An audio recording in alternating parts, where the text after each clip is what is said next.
Dead rubber? What dead rubber? It's thanks to Avishka Fernando there that this game has come alive. Thanks to his century, his first century, the 21-year-old from Sri Lanka getting his first century in ODI cricket. And if you take a look at the performance there, this is what they needed. Their middle order hadn't been firing in this tournament, but then Avishka is the one that really gets him that century. In 50 overs, 338 for 6 is what Sri Lanka got. Handy runs there by Kusal Pereira getting 64. Thiramane was pushed down the order, brought back into the playing 11 with 45 not out. Jason Holder, the captain, picking up 2 wickets, and then Fabian Allen getting that 1 wicket with a stunning catch there in the game. Okay, you're watching ESPN Cricinfo Match Day. We've got a full house once again. Ajit, Agarkar, Dan, Vettori in the studio.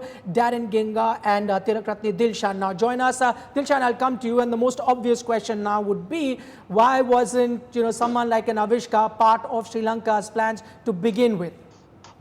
I think that's why we discussed selection issue. I think he got a chance. From the first ball, World Cup, we saw how he's in the good nick. He's bat really well.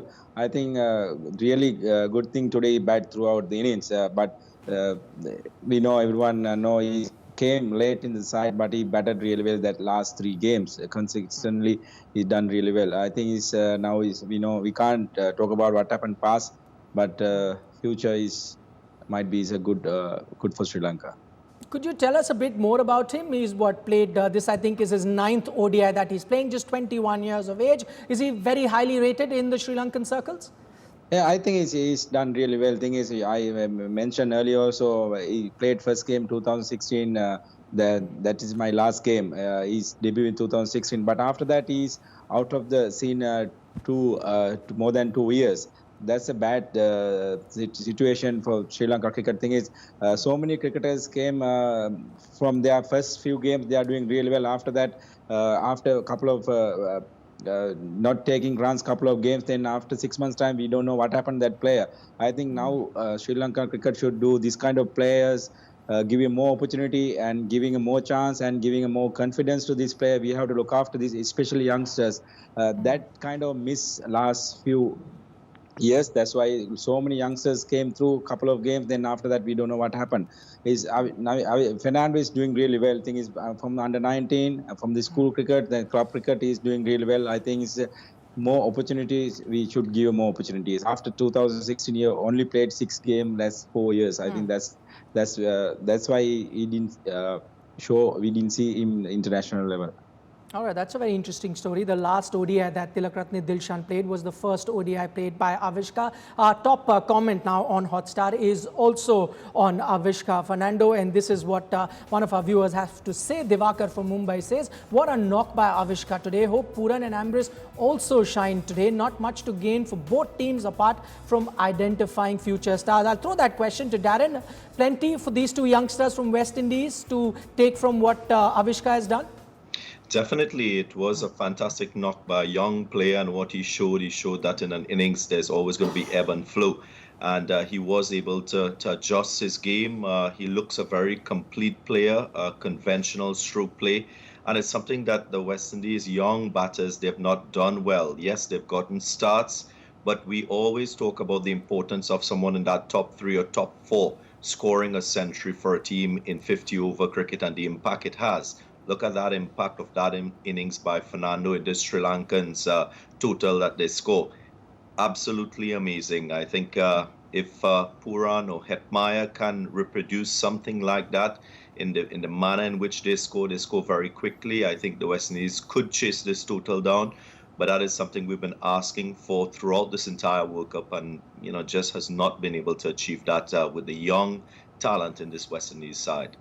Okay, Ajit, we're listening to Dilshan there. 4 games he played in the last 2 years. Clearly, the selectors didn't have faith in him. After this knock, you don't reckon he's going to be dropped anytime soon now? No, and it's such a good thing for a youngster. I mean, he's 21, so you can understand maybe He's been overlooked, but there must be other guys who are part of the system. But he's taken his chances, and just looks impressive every time he bats. I think Dan said at the start of the game that he looks impressive, but he's shown it today. And the good ability to go on and get 100 is what sometimes then separates some of the good players from the really good ones. And at the moment, real good signs for Sri Lanka. We kept talking about the Sri Lanka middle order not getting run. Maybe one way of rectifying that is ensure that the top three bat for most of the time. Maybe that is something they had in mind, bat as long as they can, because the middle order is really not getting them runs. I think that's normally what good teams do in one-day cricket. It's their top three that tend to dominate, and they set it up for the back end, maybe the last 15 overs, 10 overs for that middle order to come in and try and dominate. So that's what Avishka did today. Kusal Pereira, a fantastic partnership. Even Matthews, Tiramani, they all contributed enough to complement what Avishka was doing, and he was fantastic. And Ajit's right that sometimes a young player comes into the scene and you can just tell, and I think he has a class about him, he has a confidence about him, and he played some amazing shots. You don't often see batsmen have that confidence after 6 one-dayers to play those sorts of shots. So if players like him are coming through for Sri Lanka, then they do have some hope for the future. Okay, great batting there by Sri Lanka. But Daren, winning the toss, fielding first, clearly this is not something that West Indies bargained for. Some question marks with the way they approach, especially the bowlers? Yeah, I think sometimes a little bit too short in the case of Shannon Gabriel, who would look back on his effort with the ball and think that he could have definitely improved. Knowing what he's done against Sri Lanka and not being able to replicate that in this game, I also felt that, the West Indies have been very strong in power play one, taking early wickets. This time around, they struggled to pick up a wicket in that first 10 overs, and they were able to pick up 4 wickets in power play number 2. So good again in power play 2, but not backing that up with a good effort with the ball in power play 1.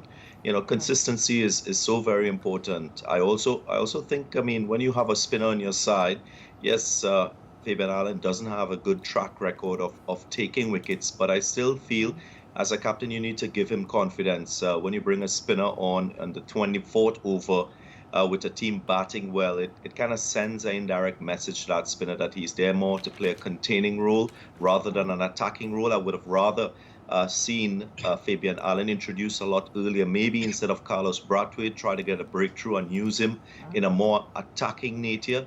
Those are the sort of things I think Jason Holder could probably improve on, but he didn't bowl his full complement of overs. We've been talking about the West Indies bowlers not bowling their full complement of over. I think maybe using Allen in a more attacking role and trying to think about using him for his full complement of 10 overs is something Jason Holder may want to consider. Okay, we'd love to talk about, Dan, the West Indian fast bowlers, because you talked about that length that they bowled. But before that, because of that point that Daren made about Allen not getting the over before the 24th, there was turn on offer, you could clearly see. Would you have gone a bit earlier to him? I think so. I think it's probably the nature that Fabian Allen is probably considered a part-timer in a lot of ways. He's first and foremost a batter, I think, and obviously a very good fielder, but his bowling is starting to develop, and as soon as he came on, I thought he was accurate. He got a little bit of turn, and Sri Lanka in a lot of ways were quite passive to him in his first 3 or 4 overs, so they're obviously respecting the way he bowled, and I think he could have kept going, but he did a great job. 8 overs for 44 in the context of the game was good, and I suppose it lends itself to seeing how Sri Lanka's spinners can bowl on this as well. Is there enough in the wicket to suggest they can get a little bit more out of it? But I think Fabian Allen is a project for the future, and if he's used rightly, he could become an asset for West Indies. Okay, there's no doubt. 100% agree with Daren. I think the bowling changes is something that Holder needs to get improving. Again, we see Brathwaite consistently bowl towards the end of the innings. Yeah. You ask most batsmen around the world, they'd be happy facing Brathwaite. I know Gabriel's had a tough day.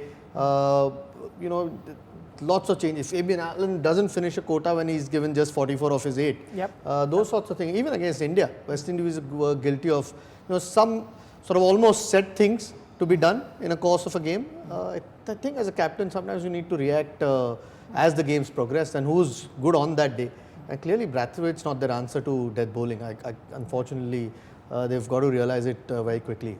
Okay, we were talking about the fast bowlers and how they performed in the first 10 overs for West Indies. Remember, they'd won the toss and they were fielding first. They needed to get that early breakthrough. That didn't happen. Now, Ajit, I'd like your thoughts on this. You take a look at that.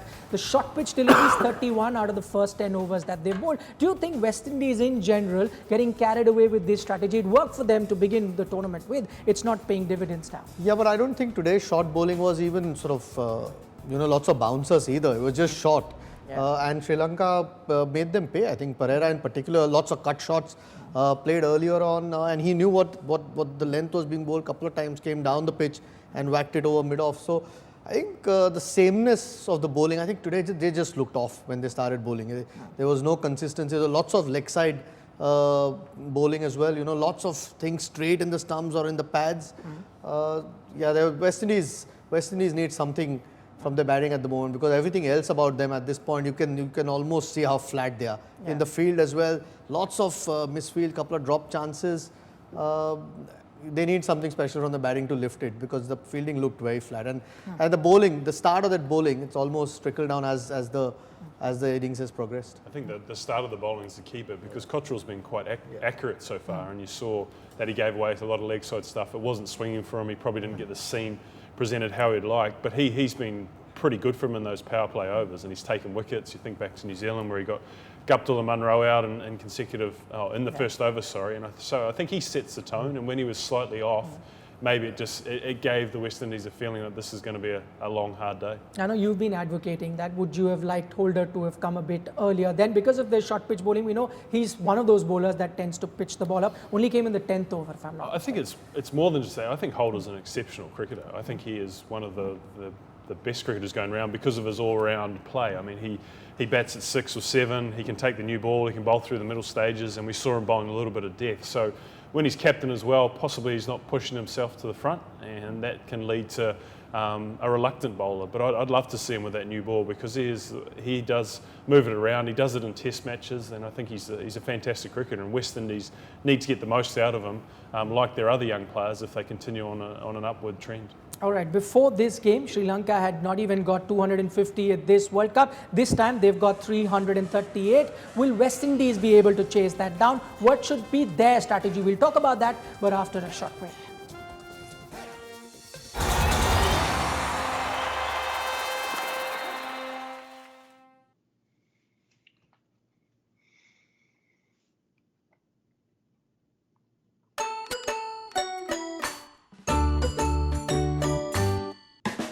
When Sri Lanka won the World Cup in 1996, a special Air Lanka flight landed in Lahore to fly the heroes back.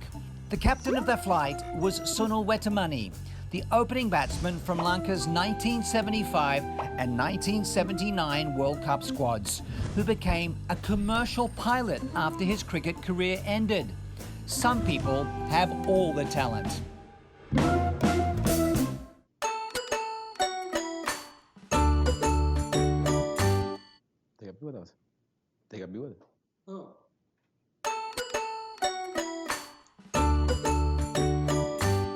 Chris Gayle and Marlon Samuels put on 372 runs for the second wicket in a World Cup match against Zimbabwe in 2015.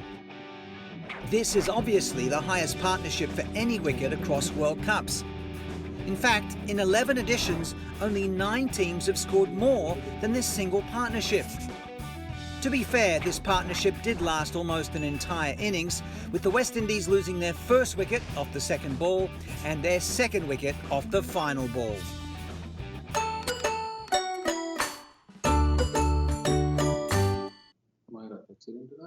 Oh, bad time.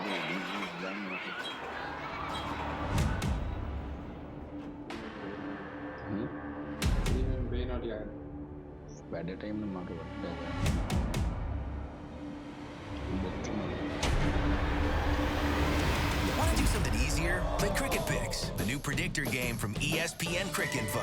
Make predictions.